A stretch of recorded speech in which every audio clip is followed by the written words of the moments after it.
Welcome to Ignite, our Wednesday night online service. Obviously, we're not meeting here at the church building in the youth room, but I'm up here now, and I just wanted to share with you a little bit about what's going on. So for this week, we're obviously going to be online. We're not sure what we're going to do next week. Hopefully, we can meet in person here with our group, but if not, we'll do this again. But we're really excited that we can still connect with each other. We can still study together, sing together, even when we're not in person with each other. And so we have all of your names up here because you are here in spirit with us and you are here on our stream together. So right now, though, what we're going to kick off with is we're going to kick off with a song. And so I'm going to know if you're not singing, so you better make sure you're singing loud. We're singing a song I know you know, Old Church Choir. We love it. We guys love to sing it together. Go grab your parents, but be singing out loud while you're watching this together, and let's worship together.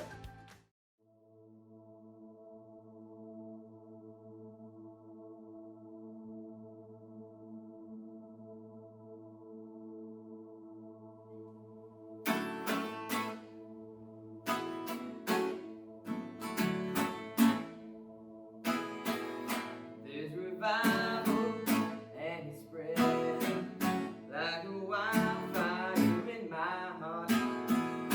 Sunday morning, hallelujah, and it's lasting all week long. Can you hear it? Can you feel it? It's the rhythm of a gospel song. Oh, won't you choose it? You can't lose it. 'Cause there ain't nothing gonna steal my joy. I've got no fire singing in my soul. I've got a sweet salvation, beautiful. I've got a heart overflowing 'cause I've been restored. There ain't nothing gonna steal my joy. No, there ain't nothing gonna steal my joy. In the valley that I wander, to the mountains that I can't climb. Oh, you are with me, never leave me. 'Cause there ain't nothing gonna steal my joy. I've got no fire singing in my soul. I've got a sweet salvation that is beautiful. I've got a heart overflowing 'cause I've been restored. There ain't nothing gonna steal my joy. No, there ain't nothing gonna steal my joy. Oh, oh, oh, oh, oh,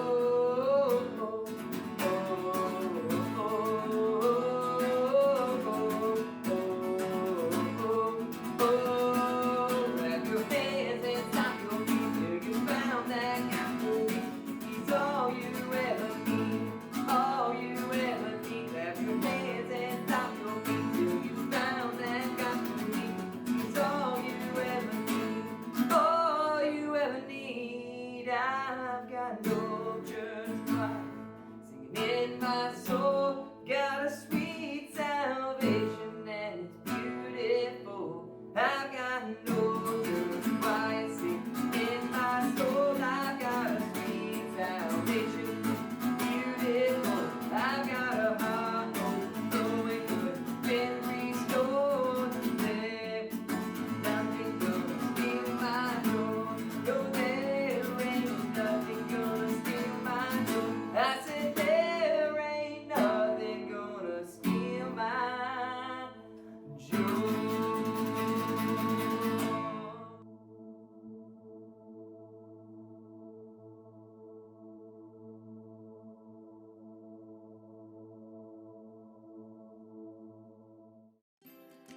Hey, I hope you enjoyed that song. I love that song. I love to sing it, love to play the song on guitar with my kids and letting them dance. And it's a wonderful time. I hope you enjoyed singing it. What I want to tell you about now is a couple teens that have really stepped up the last few weeks here at Ignite. One of them is one of our freshman boys, Connor Kelly, and he has made it a point to make some videos for us every week to preview our lesson for the day. Also, one of our sophomore girls, Elizabeth Hamby, has been doing a wonderful job preparing a message for us and sharing that. And that's no exception tonight. They both have done the same thing for us tonight.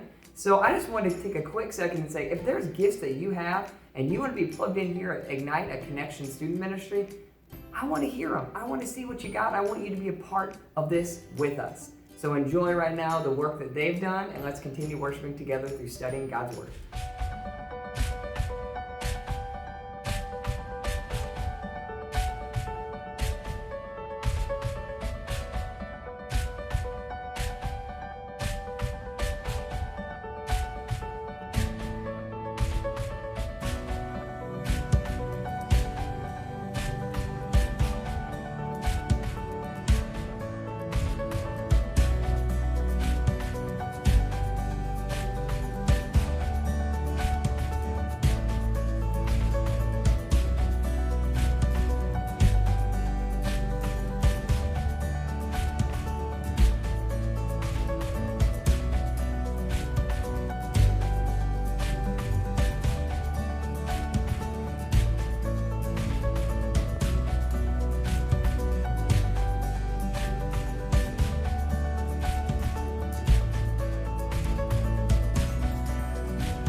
As you guys probably know, we are going into a series talking about stories that we read as kids and visiting them as teenagers and giving them a new meaning and a new perspective.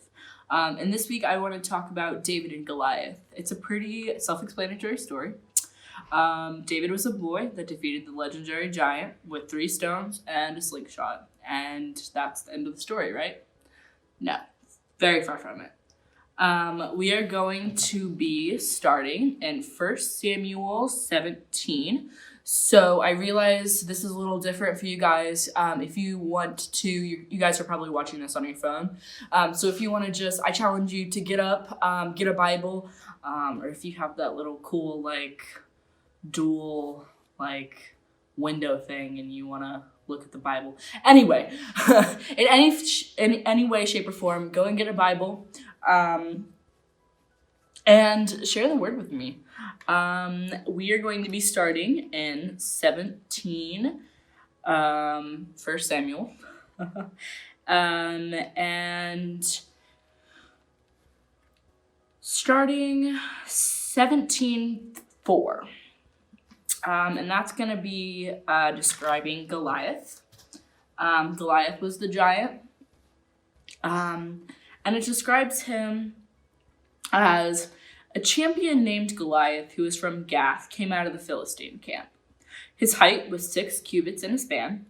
He had a bronze helmet on his head and wore a coat of scale armor of bronze weighing 5,000 shekels. On his legs he wore bronze greaves, and a bronze javelin was slung on his back.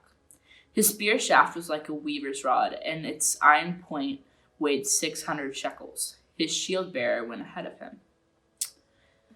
So that just kind of gives you perspective of Goliath. He's this big, mighty giant that everyone fears. But for visualization, he is 6 cubits tall, it says. And in my Bible, down on the little footnote, it says 9 feet 9 inches, or about 3 meters. And for more visualization, that would be about 2 Danny DeVitos stacked on top of each other. He's about 4'10", so stacked on top of each other 2 times would be the size of Goliath. Now jumping to David, we are going to be jumping to 1712. Now David was the son of an Ephrathite named Jesse, who was from Bethlehem in Judah. Jesse had 8 sons, and in Saul's time he was very old. Skipping 13 and 14, he was the youngest. And he was a shepherd. He was used to tending sheep, and he was very, he didn't have to be strong, but he did have to take care of every little sheep. And so when a bear got one, a lion got one, he had to attack it and get that sheep because he didn't want to lose one. So, moving on from that, he was a messenger for his older brothers that were in the war, and he ran down to the battlefield every so often, and he brought food to them and brought love back to his parents from him. And in verse 32 is where the action really starts to happen. David said to Saul, "Let no one lose heart on account of this Philistine. Your servant will go and fight him." So they were standing on the battlefield, waiting for someone to stand up and fight Goliath, someone that was going to prove their mightiness and strongness. And David was just like, hey, why don't I do it?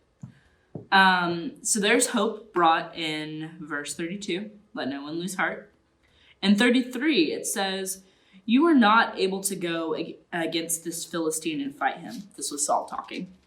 You are only a young man, and he has been a warrior from his youth. Now, Saul is saying, he can't do this. You're a weak little boy. Why do you think that you can go against this big, strong giant? And I kind of took note of this in my Bible. And I wrote down, because it struck me. I said, a young man of God is a worthy man. You don't have to be strong or physically capable because you have God on your side. And then moving on to 38 through 40, where he's getting ready for battle. Then Saul dressed David in his own tunic. He put a coat of armor on him and a bronze helmet on his head. David fastened on a sword over the tunic and tried walking around because he was not used to them.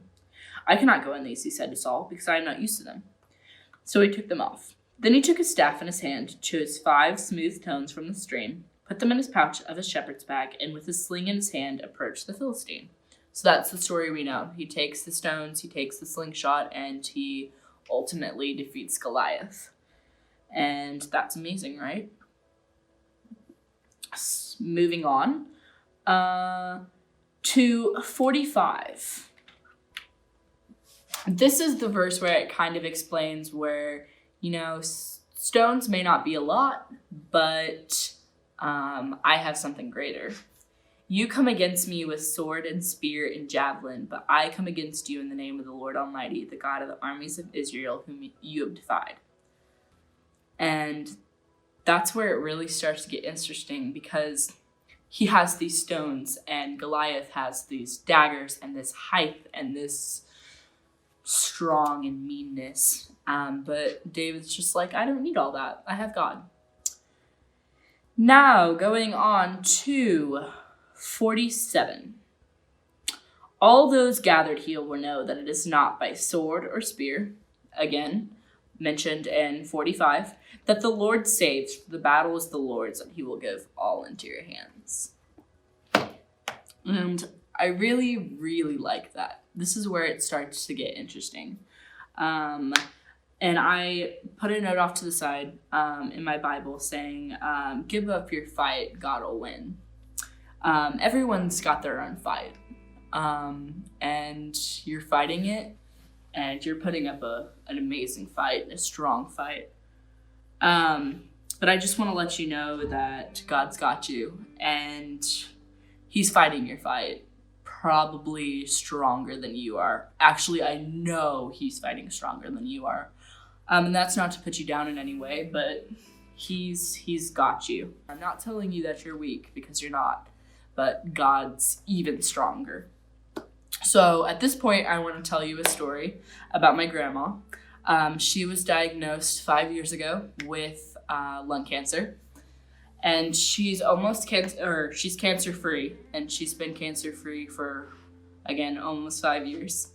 And at the beginning, when she was diagnosed, we were searching for something to give her hope, because obviously when you're hit with a shock like that, how do you cope with that? Wow, I have cancer. And so we went to Walmart, and we were just looking around for something that she could keep near and dear to her heart that'd give her hope. And we ran across this plaque that I can't really remember what it said on it, but it was something like what we're going through right now. God's got you. He's fighting. And she kept that. And I could really see that it made an impact on her. She was really happy when we gave it to her. And I could just tell that she had given up her fight. She knew that God was fighting more than she was. And recently, she lives in an apartment complex. So her neighbor upstairs got diagnosed with breast cancer. And obviously, knowing the shock that came with that, she was just like, hey, I'm going to do something for her. And so she took this little plaque that we bought for her, and she went up to her neighbor and she said, hey, I want you to have this. My granddaughters gave it to me, and it really got me through. And she was really happy. She came to our house, and she's just like, hey, I gave away that plaque you gave me because I wanted to give someone else hope. And I really love that because she wanted to let someone else know that you don't have to fight so hard. God's got you. And at this point, we've wrapped up the lesson, and we are going to sing another song. During the song, I encourage you to sing along, but also, kind of reflect on, do you have something that you can hold near and dear to your heart that will remind you to have hope? Or, what's keeping you from letting go and letting God fight your fight? Renew me, restore me, even this silent groans you hear. When I am broken and losing my way, let me know that you are near. You are my hiding place. You surround me in trouble. You protect me. You sing songs of victory. Oh God, you are my hiding place.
protect me.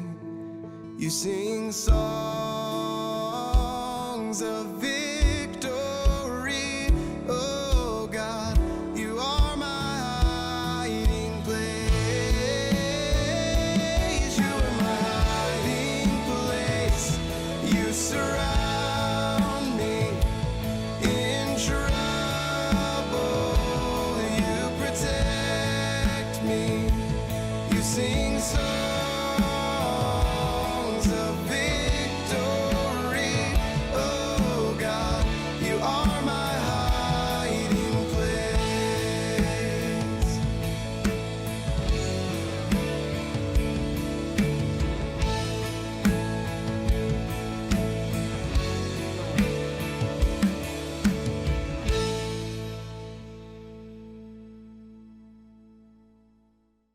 Thank you so much for joining us for our online service. I know it was a little bit different than normal, but we hope that it was a blessing for you. You got to realize how important it was that you can study God's Word at home.